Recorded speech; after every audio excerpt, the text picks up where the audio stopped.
Alright, so dudes and hiding man, we're gonna finally give you guys a tutorial. You happy?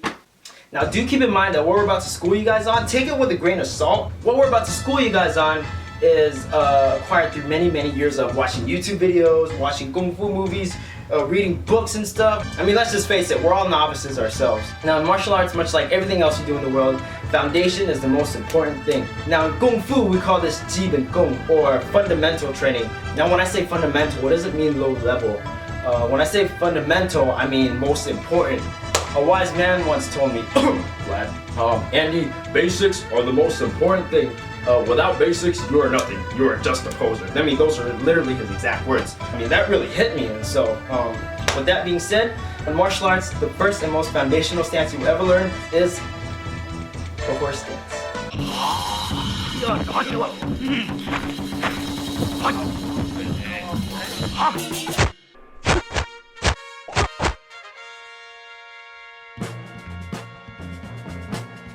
The horse stance, or in Kung Fu we call it Ma Bu, is the most important and foundational stance that you will find not only in Kung Fu but in many styles of martial arts. Now if you think about it, if you were to pretend to ride a horse, right?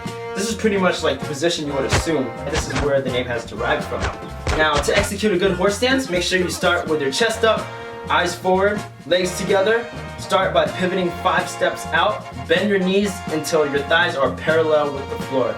Push your knees out, make sure your toes stay forward, make sure to grip the floor. A horse stance should be strong and rooted, much like the roots of a tree, as it is the foundation of your martial arts. This is pretty much where the philosophy derives from. Don't let anything break your stance. If you've ever seen the movie Martial Club, you know exactly what I'm talking about. Look at my stance. Who can move me?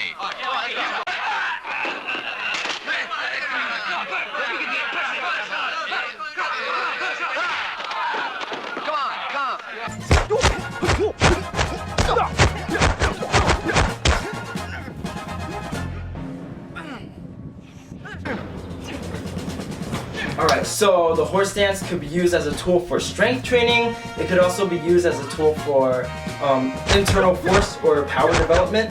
And in some cases, it could be integrated in fighting now. Nowadays, I don't think I've ever seen anyone actually hit like a deep horse stance, you know, with like perfect posture and everything and fighting like that. I mean, unless you're a Kung Fu badass. If you're like a Kung Fu badass and can fight in that position, in whatever position you please, and oof, you know, respect to you.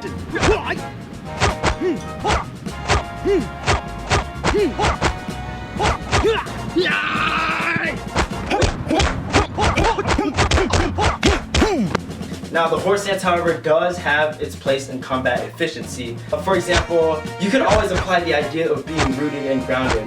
Because if you do that, you could always efficiently channel incoming force throughout your body, because you don't always want to just punch with your limbs, you know, or with your arm.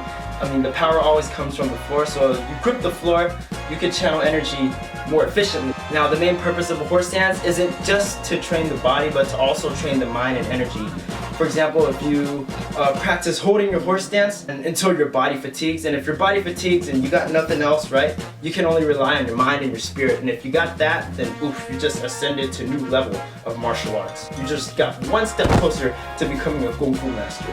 Now, if you're super legit, you can pretty much do what they do in the Kung Fu movies. They'll put like hot tea on like bowls, put them on your head, put weights on your bridges, and if you're legit, you're super legit, you can just train like that. If you've seen Drunken Master, you know what I'm talking about.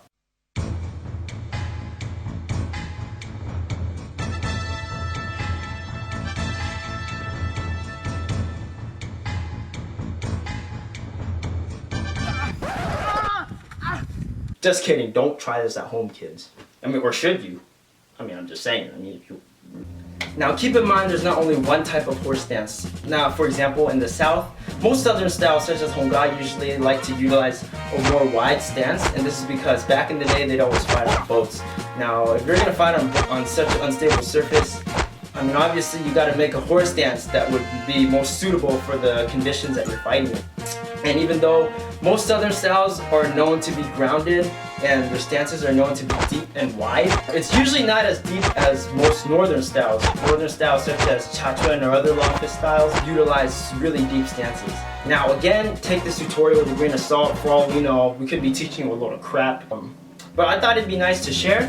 Hopefully you could at least take something from this tutorial and apply it to your own training and make a better horse stance, hopefully better than ours. We're going to be making more of these tutorials due to popular demand. Also, please check out the Kung Fu short film on our channel called The Challenger, directed by my good friend Bao Tran, in which I have the honor of starring in. We're trying to make something big out of this film, so we need all the support we can get. So please go check it out, watch it, share it, spread it. To find out more about this film, make sure to visit www.thechallenger.co. Make sure to subscribe. Our upload date is usually every other Monday, but right now we're going to try to do it every Monday. Again, don't forget to subscribe, like us on Facebook, follow us on Instagram. And I think that's it. Yeah, Marshall Club, out!